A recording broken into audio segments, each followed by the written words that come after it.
Peace and blessings, fam. Just want to get with your wig for a minute. Uh, Wanted to show you a scripture that's often quoted, and I think we debate over the meanings and different things, as we do with 99% of the text, because folks are getting quote unquote divine revelations, and other people are in the lab or in the libraries or whatever studying it a different kind of way. Now, I'm not knocking your divine revelations or, however you got it or however your man got it. I'm just saying those who composed the literature, they left breadcrumbs in terms of how to arrive to the meaning that they had intended for a certain audience to get, so oftentimes we might take it literal, and we'll run our whole life based on the literal interpretation. But I can show that the scriptures was actually written like 9 different ways, from prophetically, poetically, literal, allegorically, euphemistically, poem, prose, and similes, and so on and so forth. But I wanted to show a case in point, because some people are offended when you say that we are gods, and it's no, we was made in the image of God, and I remember that Ben Ami, from the African Hebrew Israelites of Jerusalem, made the point that the original Hebraic text and the thought of even that scripture was not that we were made in his image, but we were made to be his image. So if God is an ultimate spiritual force, unseen, unheard, and so on and so forth, he made a physical representation, and that's what man was. Now, let me show you something, because we don't have to debate the point, because that's certainly what I'm not here to do. But let's see what happened. This is King James Version of the Holy Bible. Let's go to the 6th day, right? So we're at Genesis 1 and 26. And God said, let us make man in our image, after our likeness.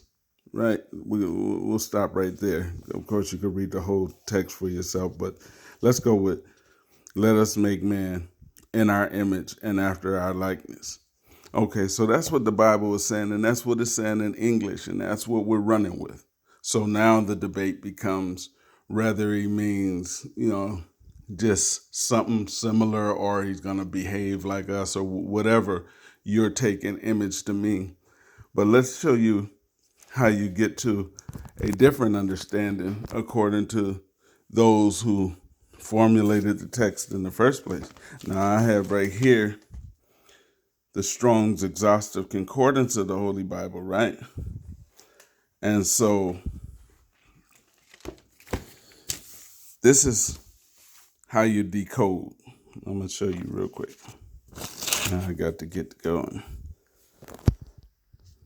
All right. So we're going to deal with the word image. If you don't know what a concordance is, say like you may know a particular word or phrase of the biblical text, but you don't know where to find it. You have this book kind of like as a companion and to the Bible. So you go and whatever word you remember in the text, you go look it up, like image, and it will show you every time that the word image appeared in the Bible, Old and New Testament. But pay attention to this right here, because here's a code system. If you look up here, you see the italicized letters, and then you see there are bold letters. That's a code. Whenever you see the bold font letters, or numbers rather, it's telling you to look in the Hebrew glossary that's in the back of this book. If you see it italicized, it's telling you to go to the Greek glossary in the back of this book. So when we look up image, and remember over here we're looking for image as it relates to Genesis chapter 1 verse 26. And God said, let us make man in our image, after our likeness. Okay, so now we come back over to the concordance and match it up. Genesis 1:26. And it'll have half of the sentence to let you know, or a portion of it to let you know that you're on the right track.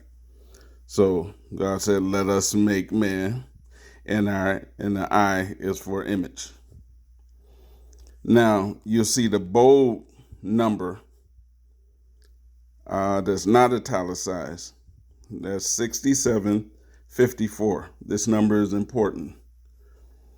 Now we're going to go to the Hebrew glossary in the back. This way you don't even have to know Hebrew in order to know what you're talking about in terms of what that particular scripture meant.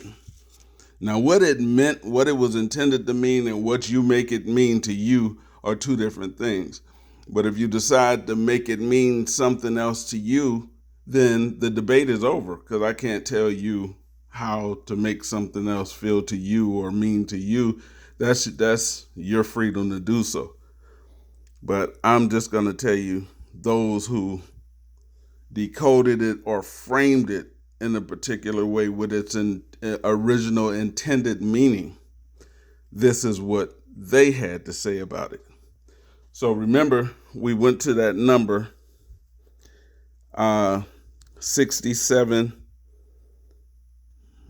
It was 6754, right? So now we found it, 6754. And you see in Hebrew, Sadi, Lam, Mim, pronounced Salim, almost like Salem, but no, it's a TS, so it's Salim, right?